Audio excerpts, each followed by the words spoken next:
How's it going, everybody? Back for another update. It's been maybe a month or so since I've done an update video.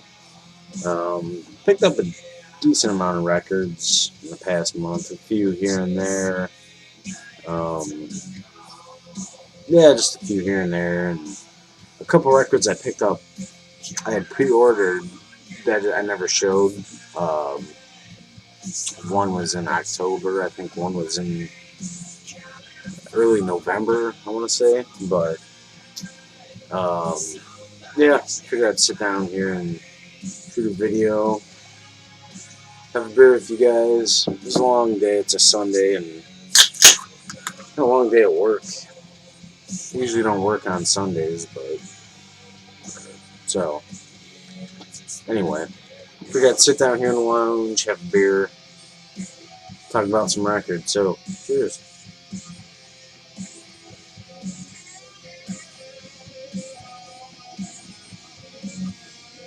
That's good. This record's in my pile. I was listening to this the other night. Uh, when winter hits in Illinois, I have this urge to rearrange everything. As you can see, the Zeppelin poster. I've had that for years, and I've just never put it up. And I've been rearranging my lounge and everything. So, but anyway, I reorganized all my shelves. Basically, everything's in order by genre now. And I discovered this. I haven't listened to this in so long. This is a cool album, cool cover too. This is Clark Kent, Music Madness from the Kinetic Kid, and this is it's a promotional copy, and it's a cool little sticker right there. It says, "You have just purchased an IRS product. Keep in mind, however, that this is no ordinary record. It has been specially sealed under clinical laboratory conditions, guarded by 12 armed security officers. Upon contact with light, this 8-song album will shrink to 10 inches and turn green. Exercise extreme caution." So, I thought that was cool. It's a little 10-inch green record. Clark Kent, I'm a huge fan of Primus and the Police as well, but when Les Claypool did a project with Stuart Copeland, the drummer from Police, they did a project called Oysterhead, which also included, what's his name? Trey Anastasio from Fish. They did a project called Oysterhead, and so I dug deeper and found out that Stuart Copeland was Clark Kent, and this was released on the IRS label, which is actually ran or owned by what's his name, Miles Copeland the Third, I want to say. It's Stuart's brother. So this is an awesome album. It's Stuart Copeland. If you like the Police, Oysterhead, this is kind of like a quirky, kind of sounding Police album. I really dig it though, and I was rearranging my shelves, and I pulled this out and completely forgot I had this. You know, that happens from time to time. But yeah, it's a great record. I mean, Clark Kent. I think it has 2-3 albums maybe under the pseudonym of Clark Kent. So it's a great album. I feel like Oysterhead, very similar to Oysterhead or the Police, a little bit kind of like a kind of off the wall Police, like a bizarro Police, I guess. So, all right. This is one of the records I found last month sometime. There's no record in here. I was really disappointed. Really disappointed that there was no record, but I think I paid what, 98 cents for the cover. I love this movie, and to have the cover, I'll put it in a frame or something. I don't know. I wanted the cover. I love this movie. And speaking of Primus, they just did the whole, Willy Wonka and the Chocolate Factory, their interpretation of it. So it's cool to find that. These are in no order. This is one album that my fiance had pre-ordered me back in October, I think it was. I don't think I ever showed it. Coheed and Cambria, in keeping Secrets of Silent Earth 3. These guys are fantastic. Progressive, alternative, rock, metal, a little bit of everything. I fucking love Coheed and Cambria. Once again, this is one of my top 10 favorite albums of all time, without a doubt. I say that about a lot of albums, but this album is just amazing. They reissued it October, I think it was, on vinyl. It came on the kind of like a pinkish, kind of marble colored vinyl. But this album was great. I mean, first time I heard it, I was like 16 years old, and it just blew me away. Claudio Sanchez, lead singer, guitar player, uh, basically wrote these comic books. I'm sure I've mentioned it in videos before, but wrote these comic books based on the characters Coheed and Cambria. So their first 4 or 5 albums are basically concept albums that tell a story from start to finish, and this is a masterpiece of an album. Especially side D has the song 2113, and that it's such a fucking awesome song. I mean, these guys are great band. I mean, the musicianship, the writing is just amazing. So Coheed and Cambria and Keeping Secrets of Silent Earth 3. Amazing album. I've listened to this record so many times. When I first bought the CD when I was like 16 or 17, I listened to it constantly, and the drummer, I was absolutely in love with the drummer and thought his style of playing was just fantastic, and just like a up and down, just amazing band. Once again, Coheed and Cambria. Love them. This also came out. I pre-ordered this as well. Kind of cool how this came. Modest Mouse, Lonesome Crowded West. Original pressings go for crazy shit tons of money, so actually it came like this. It's in 2 different sleeves, jackets, and once again, another album that ranks high among my all-time favorites. Discovered this also when I was a teenager. This originally came out in 1997, and every song on here is a fucking great song. The band that I was in when I was younger we used to play this stuff all the time. Out of Gas, Shit Luck, Polar Opposites. Oh God, Teeth Like God, Shoe Shine, Heart Cook's Brain, Baby Blue Sedan, Doing the Cockroach, Trailer Trash. This is just such a amazing album. Modest Mouse, an amazing, I guess, indie rock would be the label, I guess. Just a great alternative rock album. Great band. They hail from Washington, and amazing album.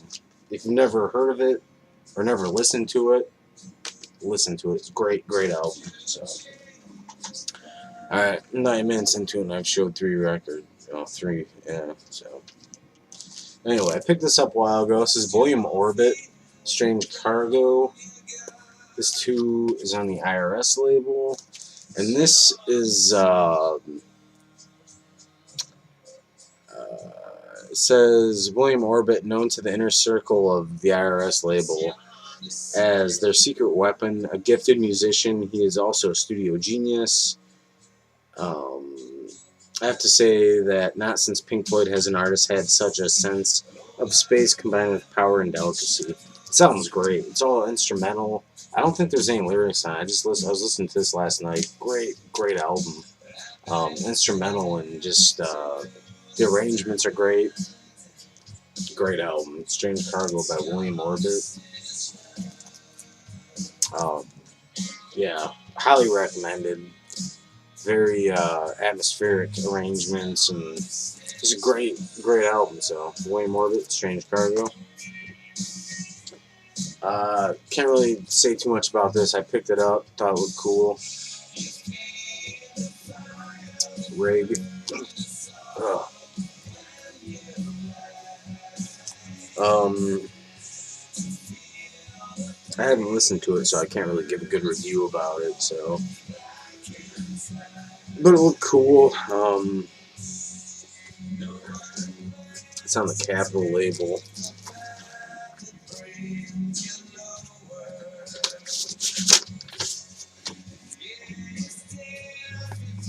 I don't know if this is a. This might be like a Canadian pressing, maybe, but I'm not too sure. Rig. If anyone knows anything, feel free to leave a comment or message or something. Rig. It looked cool, so I picked it up. It was cheap, so I grabbed it. About a month or so ago, I picked this up. So, Rig. Bought this today after work. James Brown presents. Well, the Apollo Theater presents in-person the James Brown Show. I was listening to this earlier. Great album. James Brown. Nothing really needs to be said about him. He's great album, great artist. And I guess I was reading about this, and I guess he pretty much funded the show himself because the theater didn't think that he was gonna draw a big enough crowd. So great fucking record, James Brown Show. I mean, James Brown. You gotta love James Brown. Sonny Rollins, the Freedom Suite Plus. This is one of those milestone, specially priced 2-record set. Sonny Rollins. I have a few other Sonny Rollins records in the collection. This features Paul Chambers on bass, great bass player. Sonny Clark, Roy Haynes, Percy Heath, Oscar Pettiford, Max Roach. So, Sonny Rollins. Said give that a listen. I haven't listened to that yet either. Pick this up. I did listen to this. It's Hard by The Who. A later period Who album. I think this was their last album. 1982.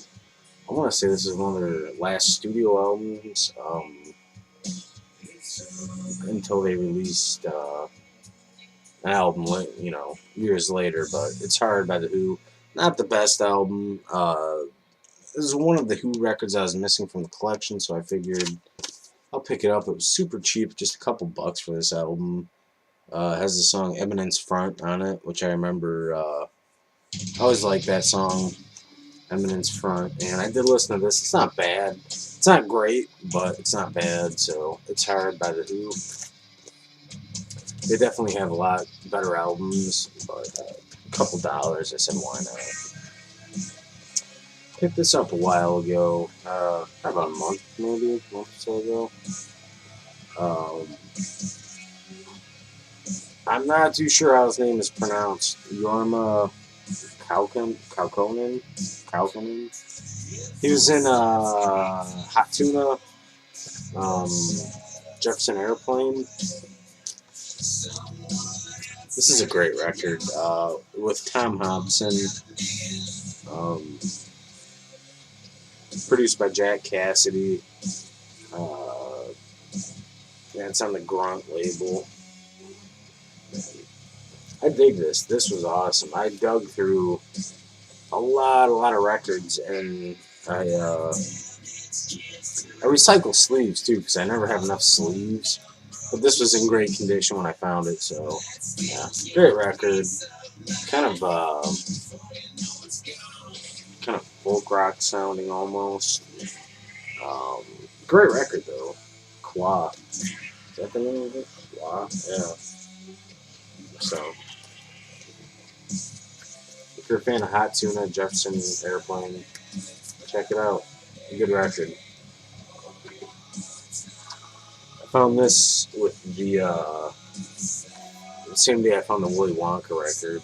Scott Kosu Islands. I noticed right away the cover is, it's Wyndham Hill, plus, it says WH1033 up there in the corner, but yeah, this is a great album, Wyndham Hill, so it's, got that Wyndham Hill vibe to it, very ambient, great sound. He plays piano, Mark Egan on bass, Danny Gottlieb on drums. You got synthesizers, violin, congas, percussion. This is a great, relaxing, chill out album right here.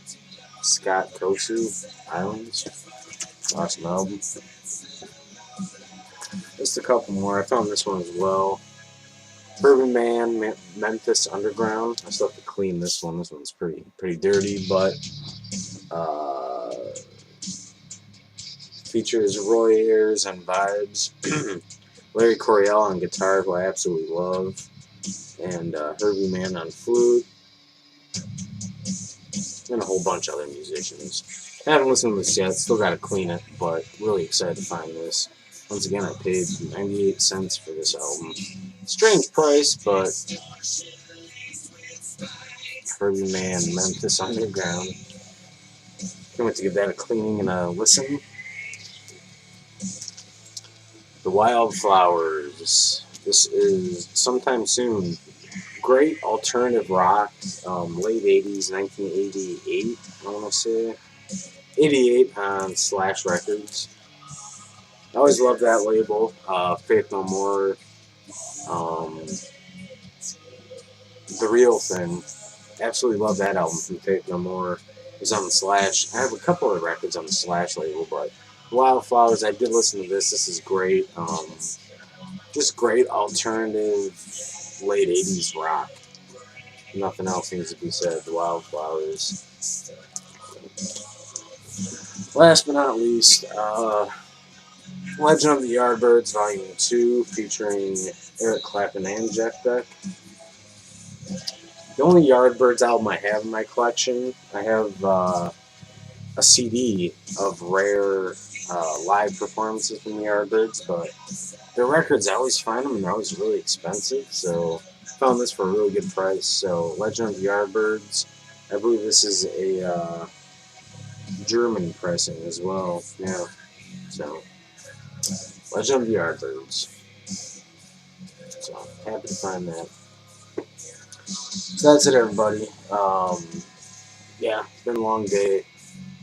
Really long day, so having a beer, relaxing with all my buddies down in the lounge. So I got a couple packages I'm going to send out tomorrow.